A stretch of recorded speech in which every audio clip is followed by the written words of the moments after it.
Robert walked into the military base under the guise of a lieutenant, every step calculated, every movement measured. His mission was simple in words, but deadly in stakes: uncover corruption from within, and he had his eyes fixed on Chief Vincent Cross. Among the shadows of the base, Christine moved quietly, a so-called assistant who had been dismissed, humiliated, and made invisible by Vincent's arrogance. Weeks passed, the tension mounting silently, until the war room became the stage for disaster. A single misstep by Vincent threatened to destroy everything. In a heartbeat, Christine seized the laptop, her hands steady, her actions precise, and saved the mission from catastrophe. In that instant, the invisible woman became impossible to ignore. Robert's eyes widened not just at the skill displayed, but at the revelation of someone he had underestimated, someone who had been operating in plain sight the whole time. The moment of salvation turned into a reckoning. Robert shed his lieutenant disguise, revealing Commander Hale in full authority, and immediately began securing the base, preparing to punish Vincent and uncover the true depth of Christine's identity. Together, they began plotting a calculated, unstoppable plan to expose Vincent's corruption. Respect, trust, and shared purpose forged their alliance, but questions hung in the air like a storm. What had driven Christine to endure weeks of invisibility and humiliation? How had she developed the lethal skill set that saved everyone in seconds? And what price would they pay as they prepared to confront someone so dangerous? The answers are buried in the full story, and the stakes are higher than anyone could imagine. But before we continue, make sure to subscribe to the channel. Now, let's uncover how this story truly began. Commander Robert Hale, 35, lingered at the far corner, his posture intentionally awkward, fingers drumming an uneven tempo on the edge of the console. Every detail mattered: the angle of his shoulders, the timing of his breaths, the slight stumble in his step, all carefully calculated to maintain the illusion of a novice lieutenant. Yet his eyes scanned the room with methodical precision, noting the trajectory of every movement, the subtle rise of tension in every muscle. Chief Vincent Cross's voice cut through the low mechanical hum like a whip. 30 years old, a career officer who had spent more time on protocol than on instinct, he barked orders at Christine, the administrative assistant, as if volume could compensate for the chaos unfolding on the screens. "Coffee, Christine. Stop breathing so loud and get out of the frame." His jaw flexed, the vein at his temple throbbing with suppressed frustration. His hands gripped the edge of his console so tightly the knuckles whitened, the nails biting into the palms. Christine's eyes, calm yet alert, remained locked on her monitor. Her hand hovered over the keyboard with deliberate precision. Not a tremor betrayed her pulse. Her fingers flexed with controlled intent, the subtle flex of her wrist belying years of training hidden behind civilian veneer. Robert noted it immediately: the way her thumb barely brushed the shift key before landing decisively on enter, the slight exhale through her nose that punctuated her focus. Then the alarms cut through the room, shrill and insistent. Red strobes tainted the walls, slicing shadows across tense faces. Drone strike imminent, the coordinates shifted. "We're about to hit a civilian hospital," the ops officer's voice cracked under the weight of urgency, the microphone picking up the tremor he tried to suppress. Vincent froze mid-motion, one hand reaching for the console, the other trembling slightly. His pupils dilated, the sweat forming at the nape of his neck, spreading rapidly under his collar. "Abort. Cut the feed." His tone was brittle enough to betray the panic he had meticulously trained himself to suppress in simulations and briefings alike. Without hesitation, Christine stepped forward. She did not ask permission, did not hesitate. Her fingers flew over the keyboard, each keystroke precise, surgical. The faint click of the keys echoed against the walls, a metronome of control amidst chaos. Vincent's hand shot out, a futile attempt to intervene. "Don't touch that." Christine's fingers didn't falter. She pressed enter. A tense beat of silence hung in the air before the ops officer's voice returned, now steadier, recalibrated. "Target corrected, hostiles neutralized, civilians safe."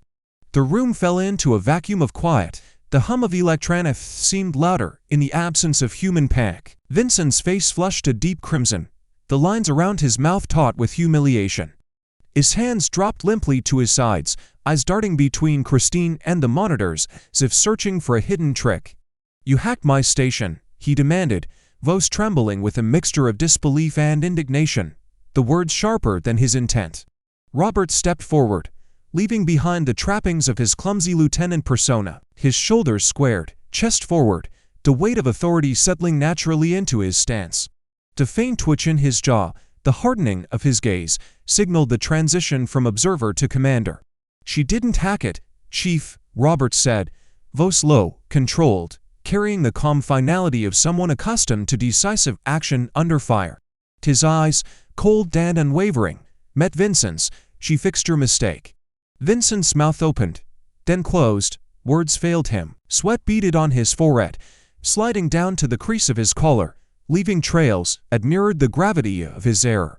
Around them, the hum of the war room seemed to quiet further, as if the space itself had acknowledged the shifting command. Robert's eyes flicked briefly to Christine. She remained composed, hands at her sides, yet the subtle set of her shoulders, the sharp intake of her breath, conveyed readiness. They were a silent team, professional to the core, communicating without motion, without sound to operators in a room full of chaos, and yet entirely in control. Vincent swallowed, the color of his face a battlefield between embarrassment and fury, but no command, no argument, could undo what had been done. The civilian lives had been spared. That fact, alone, carried the finality of judgment. Robert remained a step between them, his presence anchoring the storm. Christine, invisible until now, had altered the outcome of a mission that could have ended in tragedy. And in that quiet, weighted moment, the true measure of their capabilities was made starkly clear. Vincent's laughter echoed in the war room, brittle and forced, a hollow attempt to reclaim control over a situation slipping through his fingers. His eyes flicked to Robert, narrowing slightly, the subtle tick in his left eye betraying adrenaline and frustration. He straightened his posture, shoulders rigid, chest out, the practiced menace of a career officer attempting to dominate a room by sheer volume. "Back down, Lieutenant, or I'll have you court-martialed for insubordination," he barked, voice calibrated to intimidate. His fingers drummed a rapid, uneven rhythm on the console, betraying the tension he refused to acknowledge.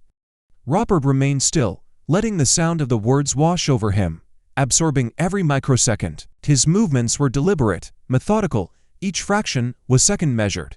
Slowly, deliberately, he reached into his pocket and withdrew his badge. The metal glinted under the fluorescent lights, cold and unyielding, an emblem of authority no one could contest. He set it on the table with a measured tap, the echo sharp in the sterile room. "It's Commander Hale," he said, voice steady, low, the timbre carrying the weight of experience honed through years of operations where hesitation could cost lives. "And I'm taking command." The room reacted before Vincent Co. A collective intake of breath, subtle shuffles of boots on the linoleum, the faint rustle of fabric as operators adjusted stance, all auditory cues that the shift in authority was seismic. Vincent's face drained of color, the pink and red hues retreating rapidly into ashen gray. The corners of his mouth twitched, his jaw clenched. For a man trained to conceal vulnerability, the raw exposure of fear made his facade brittle. Robert's eyes swept the room, methodically scanning each console, each operator, cataloging positions, threats, contingencies. "Seal the exits," he ordered, voice calm, authoritative, leaving no room for negotiation. "Initiate Jagman investigation protocols. Nobody leaves." His words landed like ordnance, precise and unassailable, commanding the attention of every person in the space. Vincent's hand trembled as he reached for his phone, the device buzzing insistently on the table. His thumb hovered, hesitant, a soldier suddenly aware of being exposed to liabilities far beyond training. The rhythm of his breathing accelerated imperceptibly, shallow, betraying panic beneath a veneer of composure. Christine's hand shot down, flat and firm, covering the device with a decisive press. Her eyes, unflinching, locked on Vincent with a glare that carried both warning and authority.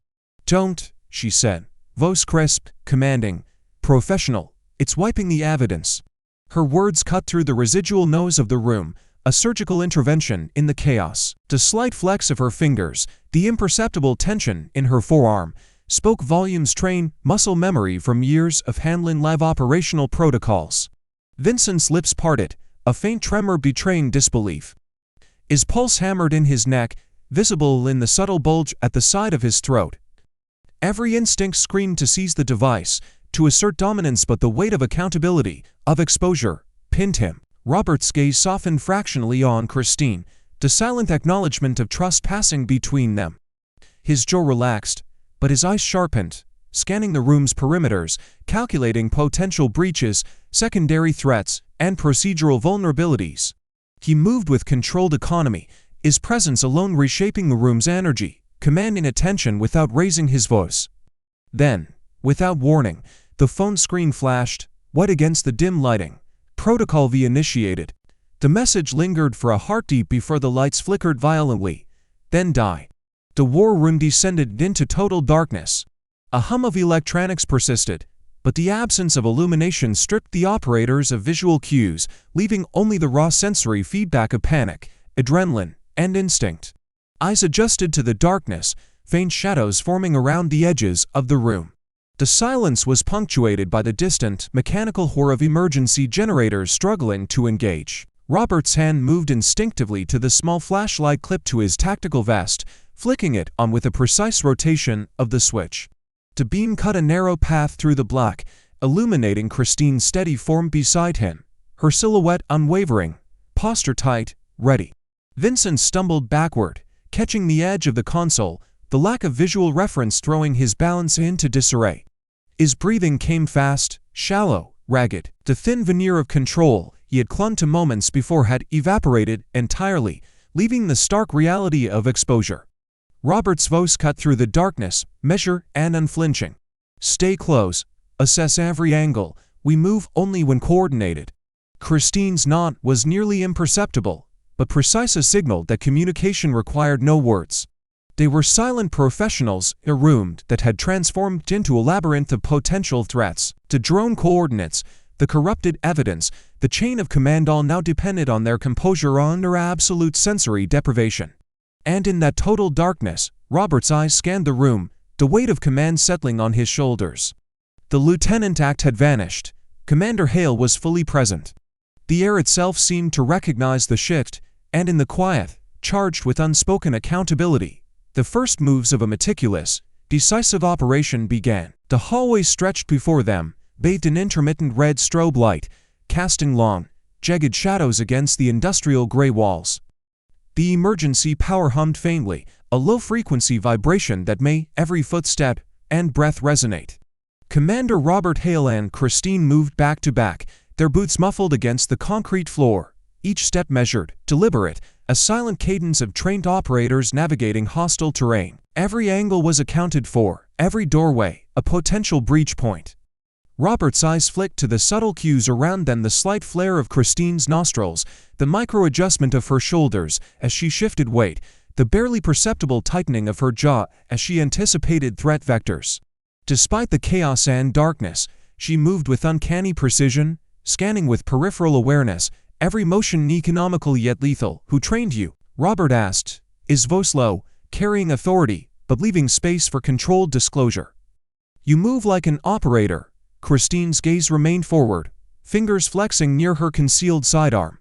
She exhaled softly, the faint rhythm of her breathing controlled, measured, enough to steady herself, but not betray intention. "Need to know, Commander," she replied. Clipped, precise, each syllable weighted with the professionalism of someone accustomed to life and death decisions beyond the awareness of the uninitiated. They advanced in a silent rhythm, scanning alcoves and intersections, listening to the electrical hum and distant mechanical noises, filtering each sound against a mental map of the building. The red strobes flashed intermittently across the hall, revealing brief glimpses of tense muscle groups, the taut coiling of Robert's forearm as he gripped his sidearm, the slight flex of his fingers along the rail of the wall for balance and cover. Ahead, the server room loomed, its reinforced steel door reflecting the strobe light in harsh, fragmented shards. Robert reached for the handle, twisted, and found it jammed. He tested it with methodical pressure, then stepped back to assess the structural integrity of the frame. Every second counted. The door was the final barrier to critical intelligence, and beyond it, lives both digital and human were in the balance. From inside, a subtle hiss reached them, metallic and unmistakable. The sound of a magnetic degausser activating, the targeted erasure of hard drives. The machine's hum rose in frequency, each pulse a countdown measured in milliseconds. Robert's pulse accelerated imperceptibly, the veins in his temple contracting under the micro-strain of anticipation. "We have 10 seconds before the data is gone," he muttered, low, almost to himself, calculating the exact sequence of forced entry required to intercept the purge. The words carried both a warning and a precise temporal benchmark. They were now locked in a kinetic countdown against an unseen adversary. Christine adjusted her stance, feet planted firmly, knees slightly bent, ready to pivot or react in microseconds. Her hand hovered near her concealed sidearm, fingers flexing against the textured grip, trigger sensitivity calibrated from repeated drills.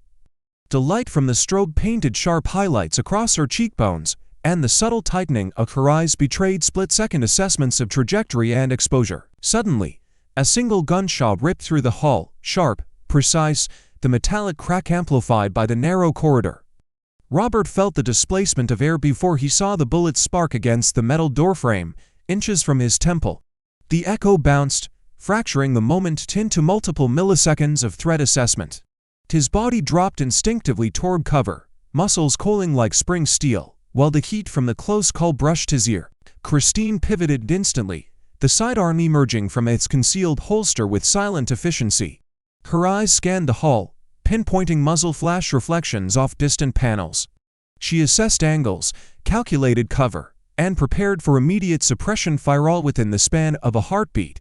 Her pulse remained unnervingly calm. The practiced control of adrenaline ensured neither overreaction nor hesitation. Robert's breath caught for an imperceptible fraction of a second, nostrils flaring, chest tightening not from panic but from calculation. He keyed in tactical decisions silently, how to breach the door without risking their position, how to neutralize the threat before the degausser completed its cycle, how to maintain Christine's safety while asserting operational control. The red strobe continued its frenetic rhythm, slicing the hallway into jagged planes of light and shadow. Each flash revealed their postures, rigid, balanced, prepared, to silent professionals operating in near total sensory deprivation. The gunshot had shifted the dynamic. They were no longer solely the hunters. The hallway had become a kill corridor, and every second now amplified the stakes. Robert's eyes flicked to Christine again, registering the micro-adjustments of her stance, the faint set of her shoulders, the subtle flex of her fingers along the grip of her weapon. They communicated without words, a fluid, unspoken choreography of trust and lethal precision. Another beat of silence passed, broken only by the mechanical hiss of the degausser inside the server room. The countdown continued, 10 seconds or less. The hunter had become the prey, and in this calculated, brutal game, survival depended on anticipation, precision, and flawless execution. Robert's body recoiled instinctively, the sharp report of the gunfire still reverberating against the narrow walls. He pivoted, elbows tight, bringing his sidearm up in a fluid motion honed by years of live-fire drills and operational immersion. "Cover me," he barked, voice controlled but firm, each syllable carrying both command and calculated intent. The words cut through the strobe-lit chaos, a beacon of structured order amidst the sudden anarchy. Christine didn't retreat. Her feet found instant traction on the slick concrete, knees flexed for balance, posture low and assertive. She drew her hidden sidearm from the ankle holster in a single, seamless motion, the smooth slide of the weapon almost inaudible over the residual echo of the hall. Her grip was precise, her stance textbook perfect, reflecting countless hours of close quarters tactical training. Her eyes, dark and calculating, tracked the hall for muzzle flashes, evaluating angles of exposure and potential ricochet hazards. She began laying down suppression fire with a rhythm both controlled and lethal, the short bursts calibrated to pin, distract, and control without unnecessary expenditure of rounds. Robert advanced, keeping his movements deliberate. Every muscle in his forearms, shoulders, and core was coiled for efficiency, reflexively minimizing exposure while maximizing his field of view. The red strobe sliced shadows across the corridor, revealing fleeting glimpses of the enemy's silhouette. Each flash offered milliseconds of visual data, the barrel angle, the grip, the foot placement information Robert processed at instinctual speed. They reached the server room. The reinforced steel door was dented from prior attempts, its frame warped slightly from repeated forceful entries. Robert assessed the structural integrity with a practiced eye, sliding a gloved hand along the edge to detect any tampering or traps. With a forceful kick and a calculated shoulder push, the door gave way, creaking and resisting, until finally yielding under coordinated pressure. The breach was tactical and precise. There was no reckless entry, only the execution of a plan executed under extreme duress. Inside, the room smelled of ozone and scorched electronics. Sparks from disrupted circuits reflected in the emergency lighting, illuminating a figure moving with mechanical precision. Captain Miller, Robert's old friend, stood among the server racks, his expression set, ice cold. He moved deliberately, extracting drives and smashing them with controlled force. Each strike was calculated to destroy evidence, each movement efficient, trained yet deliberate in its malice. Robert's jaw tightened, a subtle flex of muscles under the skin, as recognition and disbelief collided. "Miller, you're V?" His voice was low, almost incredulous, but every word carried the authority of someone processing betrayal against operational protocol. His gaze locked on Miller's, cataloging micro-expressions. The flicker in his eyes, the slight smirk, the tension in his jaw, the flex of fingers around the tool used for destruction. Miller didn't flinch. His expression was composed, almost casual, the kind of controlled demeanor honed through years of tactical operations. "Vincent was just the idiot I used to smuggle the contraband," he said, voice calm, measured, yet carrying the weight of orchestrated deceit. "I'm the business partner." The words landed with the quiet inevitability of a verdict rendered, leaving the room charged with the unspoken calculus of threat and countermeasure. Robert's eyes narrowed, nostrils flaring subtly, chest rising in controlled intake. His mind raced through contingencies, countermeasures, and extraction protocols. Every instinct screamed operational precision, every fraction of a second accounted for in a mental map of lethal vectors. Miller shifted slightly, raising his weapon toward Christine. The movement was deliberate, a practiced pivot of body mechanics honed in tactical engagement. The barrel leveled, targeting the figure who had neutralized the drone strike and secured critical intelligence with unerring precision. Christine's breathing remained calm, measured. Her stance rooted, trigger finger ready, but without hesitation or panic. The faint pulse in her temple and the flex of her forearms betrayed the taut anticipation of a trained professional ready to act at the exact microsecond required. Miller's lips curved into a slow, deliberate smile. The movement was chilling, casual, these of someone confident in lethal intent. "Goodbye, Secretary," he said. His finger tightened on the trigger, the micro-adjustment in his grip signaling the imminence of execution. The air itself seemed to thicken, charged with anticipation, every breath a countdown measured in milliseconds. Robert's pulse sharpened, his vision narrow, muscles coiling like steel springs. He calculated distance, trajectory, and timing simultaneously. Christine's subtle shift, almost imperceptible to anyone untrained, communicated readiness. The room, claustrophobic and charged, was now a nexus of threat, skill, and imminent confrontation, where a single decision could determine the outcome of their mission, the integrity of the evidence, and the lives in the balance. Miller's finger tightened on the trigger, the metal cold beneath his gloved hand, the subtle flex of his wrist betraying a practiced anticipation. Every muscle in his forearm tensed, calibrated for the recoil and impact he expected. Time seemed to dilate in that instant, the red strobe from the emergency light slicing across the room, illuminating the fine lines of concentration etched into his face. His jaw clenched, a micro-tick flickering in the corner of his left eye as his focus sharpened, the room contracting around the singular objective eliminate the threat before him. He pressed down. Click. The expected detonation did not come. The silence that followed was absolute, a vacuum where the recoil and report should have been. Miller's eyes widened minutely, the barely perceptible dilation betraying momentary disbelief. The metallic scent of circuitry and scorched plastic hung in the air, intermingled with the acrid smoke curling from disrupted server units. He jiggled the trigger reflexively, a mechanical motion born of ingrained muscle memory, yet nothing occurred. Christine's voice broke through, calm, precise, almost clinical in its delivery. "I cleaned your weapon yesterday, Captain." I filed down the firing pin. Her tone was controlled, devoid of triumph, carrying only the lethal certainty of preparation. The faint rise of her shoulders and the subtle tightening of her core betrayed readiness, a trained handler ready to respond to any eventuality without hesitation. Robert didn't pause. instinct and protocol overrode deliberation. He lunged, a calculated, explosive movement, closing the distance with fluid efficiency.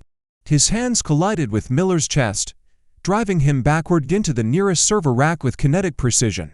The contact jarred sparks from exposed wiring, a shower of miniature firework bursts lighting the room in jagged flashes.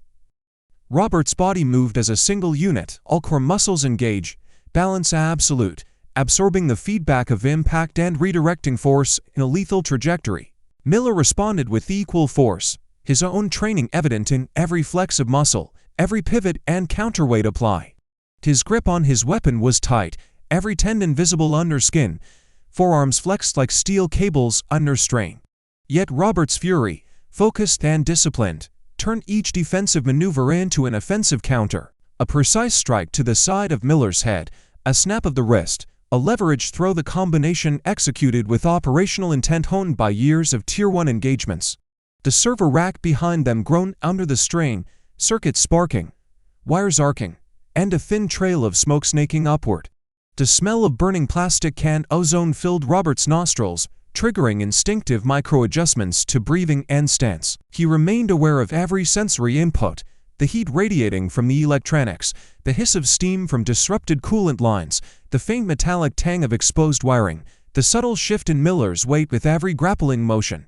Finally, a solid strike, delivered with precise biomechanical leverage, sent Miller crumpling to the floor, unconscious, limbs sprawled at unnatural angles, eyes glazed, the faint tremor of life still detectable but controlled. Robert's chest heaved in micro-breaths, precise inhalation and exhalation, controlling adrenaline, recalibrating for the next threat.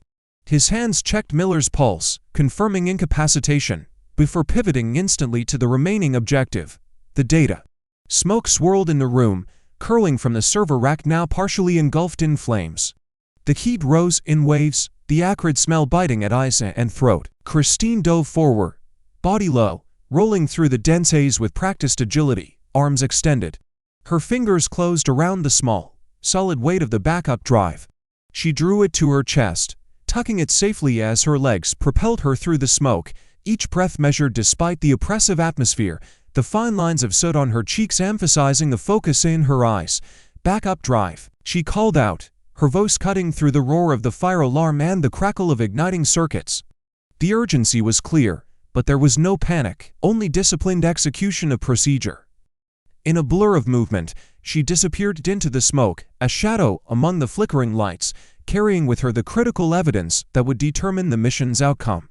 Robert's eyes tracked her progress, assessing trajectory, potential hazards, and egress paths. His hand hovered near his sidearm, ready to intercept any secondary threat, micro-adjusting for the reflected heat and sparks from the burning rack.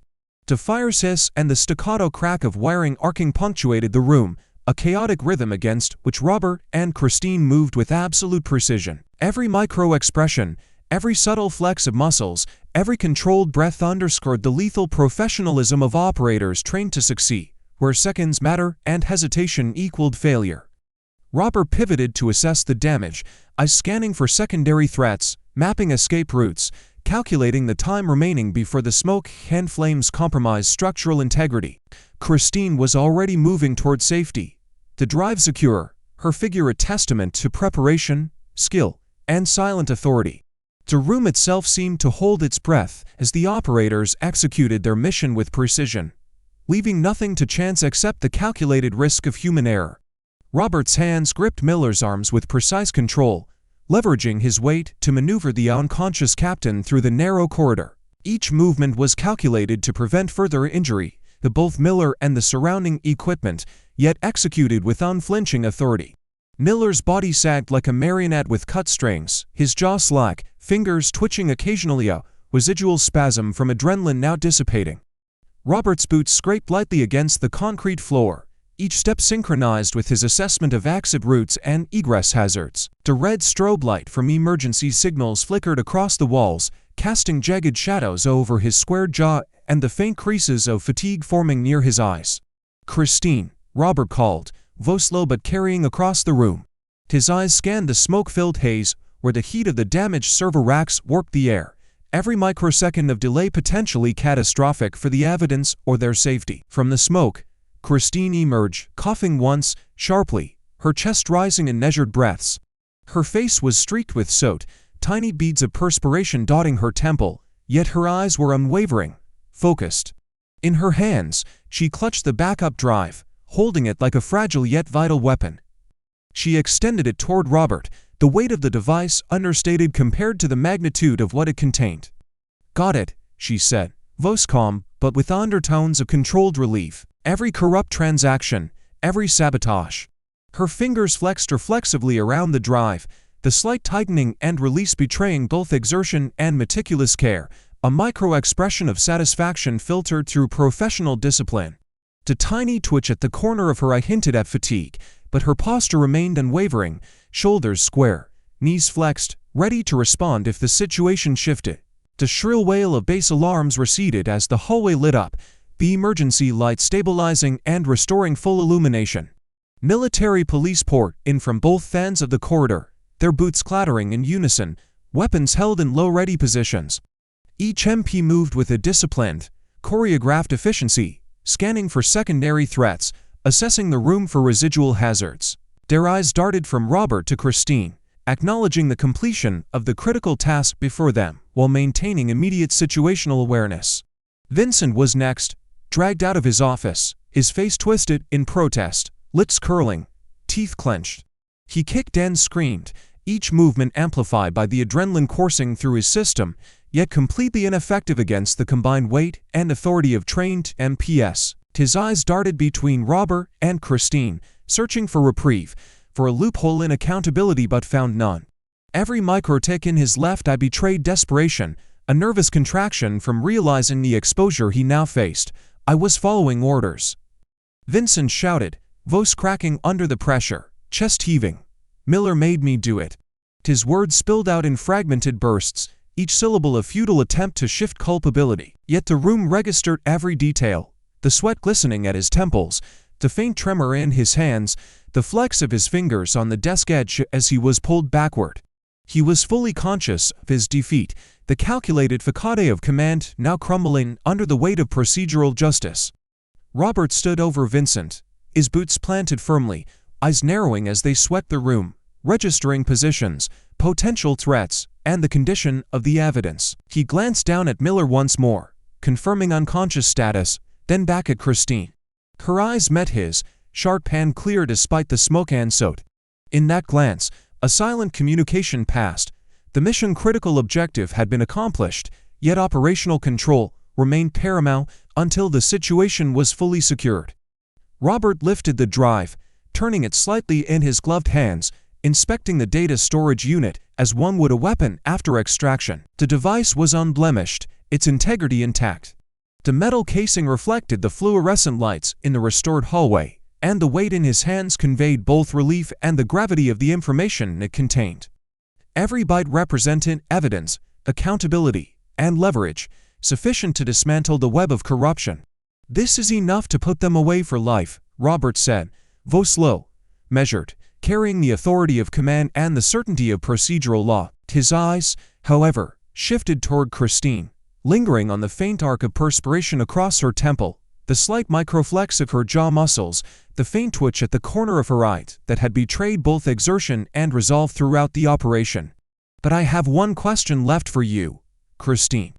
In that moment, the room seemed to hold its breath. Sparks from the damaged server still hissed faintly, the smoke curling in languid, ghostly trails. MPS paused mid-step, Vincent's protest momentarily suspended, Miller's body unmoving, and all attention fell on the woman who had executed with lethal precision, whose quiet authority had turned a near-catastrophic scenario into a controlled, decisive victory.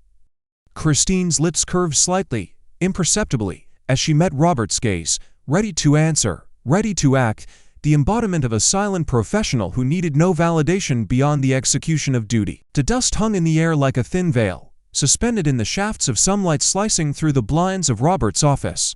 The faint acrid tang of smoke from the server room still lingered, clinging to the edges of the walls and the carpet, a reminder of the chaos that had just passed.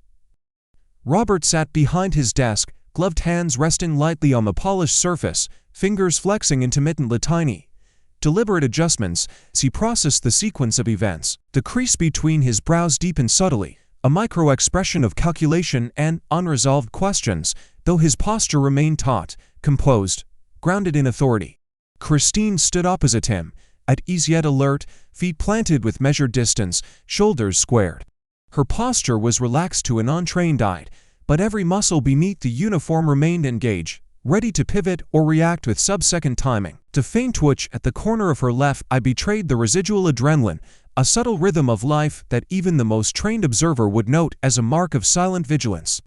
Robert's gaze shifted from her face to the faint soot streaks along her sleeves, to the micro-adjustment of her grip on the hard file she held loosely in one hand.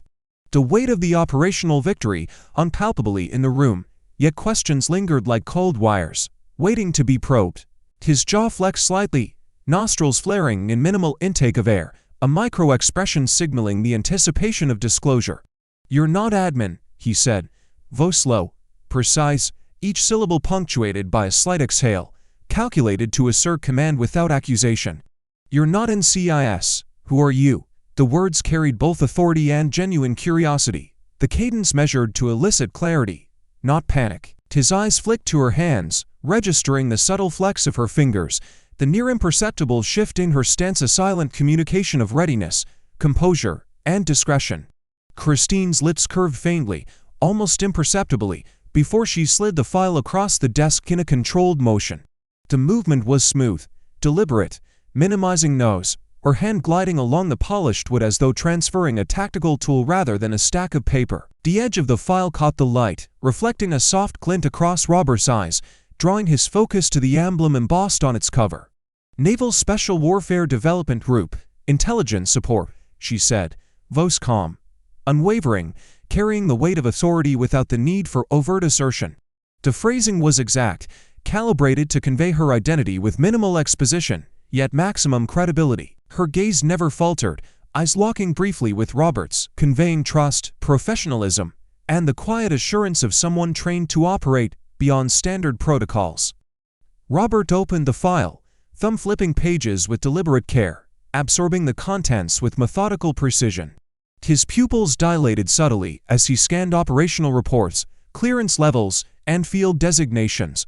The faint rise of his brow, the twitch of his temple muscle, the tightening of his jaw, micro-expressions that betrayed both surprise and recognition of her authority.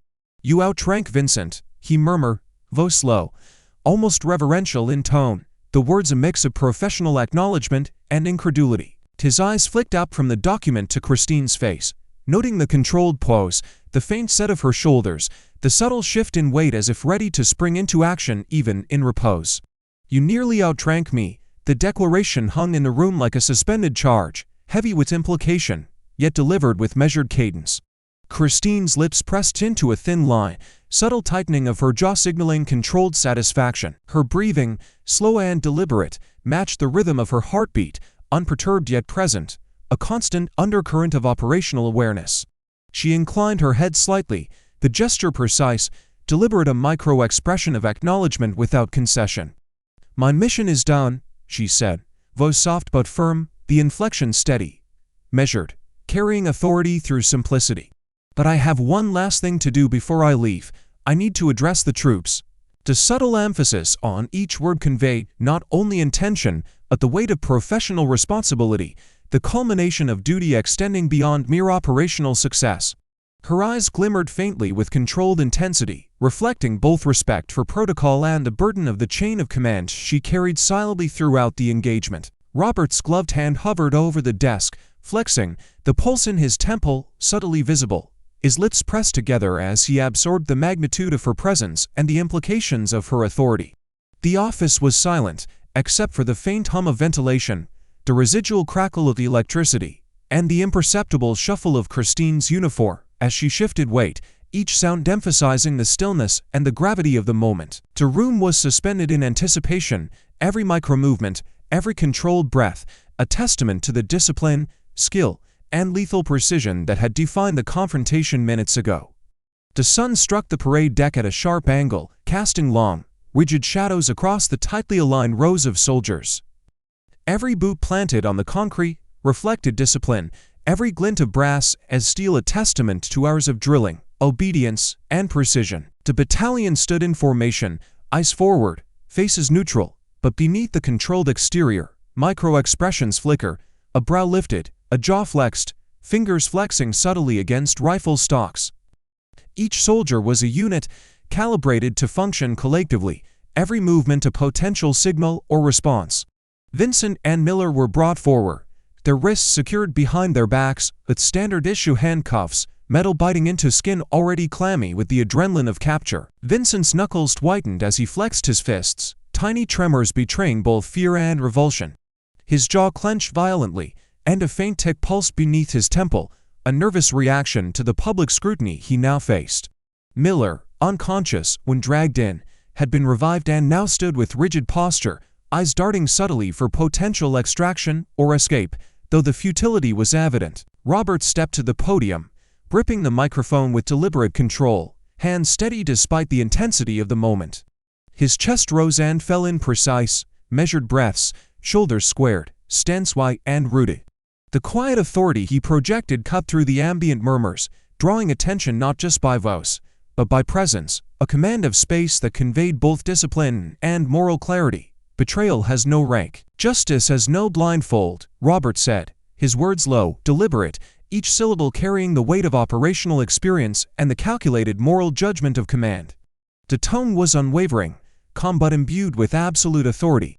His eyes swept the formation, noting the micro-reactions, subtle tilts of heads, to faint flecks of fingers along rifle grips, the almost imperceptible inhale of a soldier recognizing the gravity of consequence. He gestured subtly to the side. The motion was minimal yet precise, a professional signal rather than a theatrical flourish. Christine emerged, stepping onto the concrete with controlled cadence, boots echoing sharply against the deck. She was no longer in civilian attire. Her dress blues were immaculate, crisp lines pressed into every seam, the gold stripes on her sleeves catching the sun with quiet brilliance. Lieutenant Commander. Her posture was impeccable, shoulders squared, chest slightly lifted, eyes forward yet scanning, every micro-movement an assertion of command presence and operational authority. The soldiers gasped in unison, a faint ripple of shock and awe passing through the ranks. Their lips parted slightly, subtle inhalations betraying surprise at the revelation of her rank and the authority she embodied. Some eyes flicked to Vincent, whose face had drained of color, a faint green tinge highlighting the fear and nausea rising as the reality of his exposure hit. His lips parted, nearly to vomit, but the tight grip of the MPS and the rigid protocol of the formation prevented any outward collapse. His eyes darted toward Robert, pleading silently, but even in that split-second glance, there was no escape, only acknowledgement of defeat. Christine's steps were methodical, precise, her heels clicking against the concrete in a rhythm that underscored discipline, purpose, and the weight of her presence. The sunlight caught the faint sheen of perspiration along her temple, but her expression remained controlled, jaw set, eyes sharp, scanning the line of culpable officers before her. Each micro-expression slight narrowing of her eyes, subtle flaring of her nostrils, the tiny exhale that tightened her chest communicated lethal precision without a word, a quiet professional asserting dominance over disorder. She stopped directly in front of Vincent, the distance so small that he could feel the heat radiating off her uniform, the faint metallic scent of her dress blues and the subtle tang of authority she exuded. The silence of the battalion was deafening, broken only by the distant hum of the bass and the occasional shift of a boot. Every soldier in formation straightened instinctively, the gravity of the moment transmitted through unspoken professional understanding. Here was accountability made manifest, justice distilled into presence and command. Vincent's lips quivered, pupils dilated, pulse visible at his temple, a nervous stick at his jaw twitching uncontrollably. His attempts at verbal protest faltered under the weight of Christine's gaze, under the weight of procedure and authority crystallized in the public display. Miller's stance was rigid, resigned, the briefest flicker of fear reflected in the faint micro-contractions of his hands as they gripped the handcuffs behind his back. Christine's eyes never wavered. The faintest lift of her brow, the controlled tilt of her head, the subtle microflex of her jaw communicated the culmination of every calculated movement, every preparation executed with lethal precision. The battalion felt it, the MPS felt it, and even the corrupt officers felt the finality of consequence settling around them like an inescapable pressure. Christine's boots pressed firmly against the sun-warmed concrete of the parade deck, heels striking in a deliberate, controlled rhythm as she advanced toward Vincent. The battalion's formation remained rigid, a living lattice of discipline and obedience, every soldier's gaze locked forward. Yet micro-expressions betrayed their awareness. The slight tilt of a head, a fleeting exhale through pursed lips, fingers flexing minutely along the stocks of their rifles. The low hum of authority, both formal and stern, permeated the air, punctuated only by the metallic clink of handcuffs as Vincent and Miller were maneuvered into place by MPS. Vincent's eyes darted briefly toward the rows of soldiers, his pupils dilated, lips parted as though searching for a lifeline in a sea of accountability. His knuckles whitened as he flexed against the cuffs, every tiny muscle contracting in a desperate attempt at control, yet the micro-tremor at his jaw betrayed the deep-seated shame settling like a physical weight. His nostrils flared with restrained breaths, the faint quiver of his lower lip betraying nausea, the internal reckoning with the consequences of his arrogance and deceit. Christine's eyes, sharp and unwavering, locked onto his. She lowered her voice so that only he could hear, each syllable precise, deliberate, carrying the authority of experience and the weight of consequences enforced. "You called me girl, you called me useless. But while you were bullying privates," she paused, just long enough to let the words land, "I was building your coffin." The intensity of the words was magnified by the quiet professional control in her tone, the almost imperceptible narrowing of her eyes, the subtle tightening of her jaw muscles, the measured exhalation punctuating each phrase. Vincent's head dropped slowly, a micro-movement of defeat. The tick in his left eye, which had always betrayed nervousness and impatience, flickered more prominently now, mirroring the internal collapse of ego and authority. His shoulders sagged, chest rising and falling in uneven, shallow breaths, a body language screaming submission and acknowledgement of the justice he had evaded only temporarily. Christine straightened, the faint glint of sunlight reflecting off the gold stripes on her sleeves, the subtle creasing of her dress blues emphasizing the disciplined precision of her presence. She addressed the MTS with a low, controlled voice, measured yet absolute. "Get them out of my sight." The command carried not just rank, but undeniable moral authority. The MPS responded instantly, movement synchronized, gripping wrists, adjusting positions, and guiding Vincent and Miller away with procedural precision. The formation remained intact for a heartbeat longer, then rippled. From the back of the platoon, a private slow clap began, tentative at first, measured in rhythm. Then another soldier joined, and another, until the entire battalion erupted in a slow, deliberate, thunderous applause, a professional acknowledgement that transcended celebration and affirmation of justice, skill, and the embodiment of disciplined authority. Each clap resonated against concrete and steel, a percussive testament to silent respect and vindication. Robert observed from the podium, gloved hands clasped lightly behind his back, posture unyielding, chest rising in calm, steady breaths. He pivoted slightly, eyes locking onto Christine, and executed a sharp, precise salute. Christine returned it flawlessly, the motion exact, each angle reflecting the refinement of years of training, precision drilled into muscle memory. The gesture was more than protocol, it was mutual recognition of operational success, judgment executed with controlled authority, and the quiet fulfillment of duty. As the formation began to dismiss, boots marching in ordered cadence, a black SUV approached the deck. The vehicle's polished surface reflected the harsh daylight, an ominous counterpoint to the fading echoes of applause. The door opened smoothly, and a general stepped out, shoulders squared, eyes scanning the dispersing formation with unmistakable intent. His gaze found Christine almost immediately, precise, unrelenting, and the subtle narrowing of his eyes, the set of his lips, and the faint lift of his chin communicated both recognition and anticipation.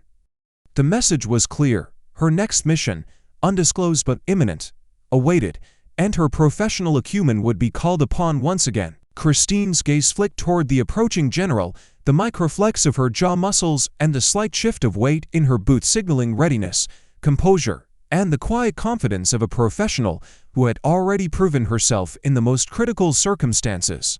Her lips curved subtly, almost imperceptibly, as she adjusted the strap of her service belt, inhaled slowly, and prepared to step forward, knowing the chain of command demanded her immediate attention. The battalion had witnessed justice. Now, duty called. The sun had dropped low, casting elongated shadows across the base's entrance. The orange glow streaked across concrete and metal, highlighting the precise lines of the perimeter fencing and the immaculately parked vehicles. Christine moved with calm efficiency, loading her gear into the black SUV. Each motion was deliberate, controlled, honed from years of operational discipline. She shifted a duffel bag with a subtle flex of her shoulders, the muscles underneath the dress blues engaging with silent power. The faint creak of leather straps and metallic clicks of zippers punctuated the stillness of the evening, each sound measured in rhythm with her breathing. Robert approached, steps deliberate, boots hitting the pavement with quiet authority. His gloved hand flexed slightly as he drew closer, eyes scanning her movements, noting the subtle micro-expressions of focus and readiness. Christine's eyes flicked briefly to him, the faint lift of an eyebrow acknowledging his presence without halting her task. Her lips pressed into a thin line, jaw set, yet the faintest micro-curve hinted at recognition of the trust and respect that had grown between them over the last chaotic hours. "The general says they need you in D.C." Robert stated, voice low, calm, the phrasing deliberate. Each word was weighted, reflecting not just a command, but an acknowledgement of responsibility and the continuity of duty. His eyes tracked her hands as she secured a tactical case, noting the micro-adjustment of her grip, the subtle exhale as she ensured every strap was locked. Christine paused briefly, glancing at him, eyes reflecting the faint glint of sunset. "There's always another mess to clean up, Commander," she replied, tone measured yet carrying a quiet defiance, the microflex of her jaw revealing the satisfaction of having executed justice with precision. Her shoulders squared even further, subtle muscles along her back tightening as if ready to pivot into action at a moment's notice. Robert nodded, almost imperceptibly, lips pressing together as his eyes softened in recognition. "You made a hell of an impression. My team ... our team respects you." The pause was minimal, but his expression, the faint narrowing of his eyes, the subtle rise of his brows, the controlled inhale conveyed the depth of professional acknowledgement, a silent admission of the extraordinary skill and authority she had demonstrated. Christine's lips curved into a genuine, warm smile, the kind that softened the lines of discipline etched into her face without diminishing the lethal precision she exuded. The micro-expression lasted only a heartbeat, yet it carried reassurance, respect, and a quiet human connection between two professionals who understood the weight of command. "Tell them to keep their eyes open. You never know who's watching," she said, her voice carrying a controlled authority, tempered with a faint trace of humor, a reflection of the quiet confidence that came from operating in the shadows, unseen but always vigilant. Her eyes flicked to the assembled soldiers, to the line of command, each pupil dilation and subtle blink reinforcing the depth of awareness and operational readiness that defined her presence. She swung into the SUV with precise fluidity, seating herself and adjusting the harness of her gear. The engine purred as it started, low and powerful, the vehicle reflecting the latent tension and readiness of its operator. Robert watched her drive away, posture rigid yet relaxed, gloved fingers brushing against the badge at his chest. The touch was slow, deliberate, reverent, a subtle acknowledgement of the restoration of true leadership, of authority tempered by integrity and earned through action. The sun dipped further, shadows elongating across the base, and the hum of activity settled into evening stillness. Robert's eyes followed the SUV until it disappeared from view, the weight of the day lingering in every micro-expression, the faint tightening of his jaw, the subtle flex of his fingers against his badge, the controlled inhale that steadied his chest. He allowed himself a moment of reflection, the quiet gravity of duty, justice, and professional fulfillment settling over him like a second skin. The horizon glowed faintly, a reminder that even in the fading light, the work was never truly done. There were always missions to execute, truths to uphold, and silent professionals like Christine operating beyond notice, beyond rank, always prepared, always vigilant. If you want more stories of silent professionals, strategic operations, and unwavering courage, make sure to subscribe to the channel and hit the notification bell. You won't want to miss the next mission.